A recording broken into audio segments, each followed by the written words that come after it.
Hello everyone, welcome to our YouTube channel. This is Vikas Kumar on my YouTube platform Agriverse Education. Friends, this is our lecture series PIB Vani, in which we will discuss all important PIB press releases which are most important for your upcoming competitive exams like NABARD, RBI, UPSC and other PCS exam. So let's move to the first release of 18th of July 2024. India and Malaysia to increase cooperation in field of oil palm and other sector. So this release was released by Ministry of Finance. The Malaysian minister is on visit to India from 16 to 19 July 2024 and he met Shri Shivraj Singh Chauhan जो कि हमारे हैं minister of agriculture and farmer welfare.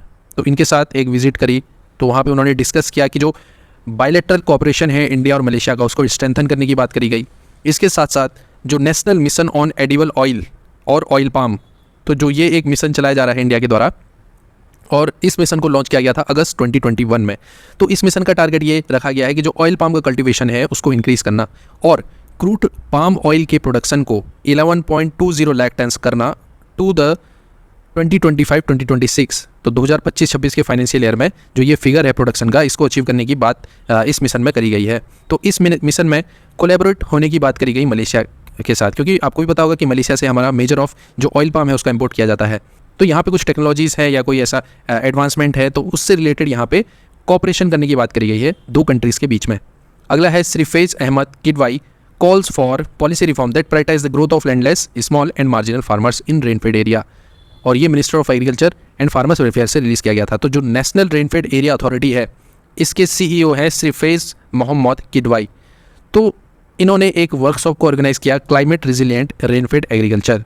तो इसके अंदर बहुत सारे department, जो डिपार्टमेंट ऑफ एग्रीकल्चर है, इसके साथ साथ जो सेक्रेटरी हैं आपके डिपार्टमेंट ऑफ एग्रीकल्चर के और जो CEO हैं national rainfed area authority Faiz Ahmed Kidwai, इन्होंने इनोग्रेट किया in the presence of SK Chaudhary.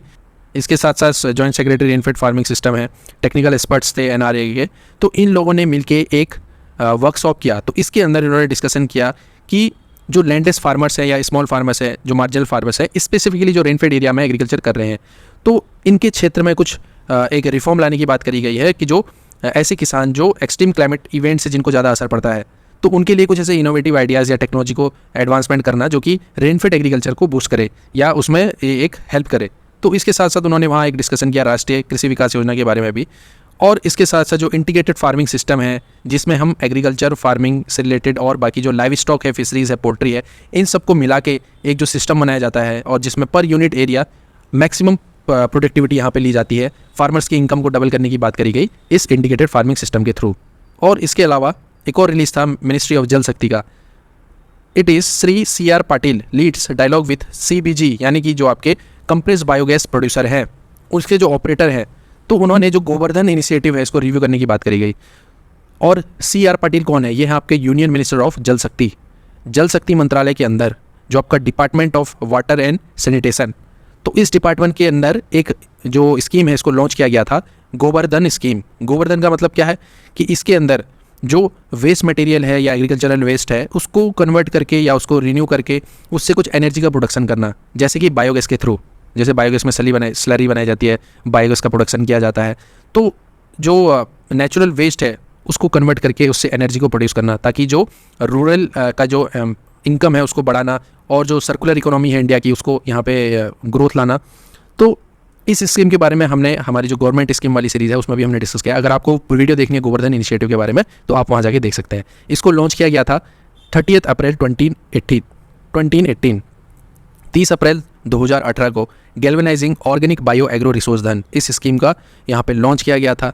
इसके अंदर जो ये मीटिंग करी गई जल शक्ति मंत्रालय और जो कंप्रेस बायोगैस के जो प्रोड्यूसर है, तो वहाँ पे बात करी गई। उन लोगों ने कंसर्न रखा जो कंपनीज थी कि जो एक्सेसिव यूज़ हो रहा है केमिकल फर्टिलाइज़र का, इसको कम करने की बात करी गई। अधिक ज़्यादा मात्रा में केमिकल्स का यूज़ करने से जो कार्बन की है उसकी डिफिशियंसी हो जाती है सॉइल में, और जो CN रेशो है उसमें भी बहुत ज़्यादा इफेक्ट पड़ता है कार्बन नाइट्रोजन रेशो में, जो कि आपका सॉइल फर्टिलिटी, जो सॉइल उसकी हेल्थ है उस पर डायरेक्टली इफेक्ट करता है। तो यहाँ पे जो फर्मेंटेड ऑर्गेनिक मैन्योर है या लिक्विड फर्मेंटेड ऑर्गेनिक मैन्योर है, तो इन सबको प्रमोट करने की बात करी गई। जैसे कि इसके अलावा भी कुछ एडिशनल यहाँ पे हैं आपका बायो फर्टिलाइज़र है, तो ये सबको अडॉप्ट करने की बात करी गई। ठीक है, अगला है आपका ministry of housing and urban affairs. तो इन लोगों ने ऑर्गेनाइज़ किया उत्कृष्टता की ओर बढ़ते कदम under the awarding the best performance under the PM Svanidhi and DAY NULM. जो ये दो स्कीम चला जाती है, PM Svanidhi scheme and DAY NULM, तो इसके अंदर जो बेस्ट परफॉर्मेंस है उन लोगों को praise award and spark award दिए जाने की बात करी गई। तो जो मनोहर लाल जी हैं हमारे minister of housing and urban affairs, तो उन्होंने इसको अनाउंस किया। इसके साथ साथ यहाँ पे कुछ एक नए मोबाइल एप्लीकेशन को भी लॉन्च किया जाएगा, पीएम स्वनिधि जो एक स्कीम है इसके लिए। इसके साथ साथ ई परिचय कार्ड का भी यहाँ पे इंट्रोडक्शन किया गया, ये इंपॉर्टेंट है। इसके साथ साथ डे एनयूएलएम के अंदर जो कुछ टॉपिक्स है, the role of partnership for sustainable urban poverty alleviation, जैसे कि आपका डे एनआरएलएम है, ये रूरल एरिया में पॉवर्टी को कम करने के लिए, रूरल एरिया के लाइवलीहुड को अपलिफ्ट करने के लिए चलाया जाता है। वैसे ही डे एनयूएलएम आपके अर्बन पुअर्स के लिए चलाया जाता है। पीएम स्वनिधि जो स्ट्रीट वेंडर्स हैं उनके लिए यहाँ पे कोलेक्टर फ्री लोन दिया जाता है बैंक के थ्रू। हम वो भी देखेंगे कि पीएम स्वनिधि क्या है और डे एनयूएलएम क्या है। शॉर्ट में देखेंगे, पीएम स्वनिधि स्कीम जिसको लॉन्च किया गया था 1 जून 2020 को, सेंट्रल सेक्टर स्कीम है। इसके अंदर कोलेक्टर लोन लिया जा सकता है। जो स्ट्रीट वेंडर है जिनका कोई ठिकाना नहीं है वो 80,000 रुपीज़ तक का लोन ले सकते हैं विद 7% इंटरेस्ट सब्सिडी यहाँ पे मिल जाएगी उनको। और जो डिजिटल ट्रांजेक्शन अगर वो करेंगे तो 1200 पर ईयर्स यहाँ पे उनको रुपये मिल सकते हैं। तो ये कुछ यहाँ पे स्वनिधि के बारे में है।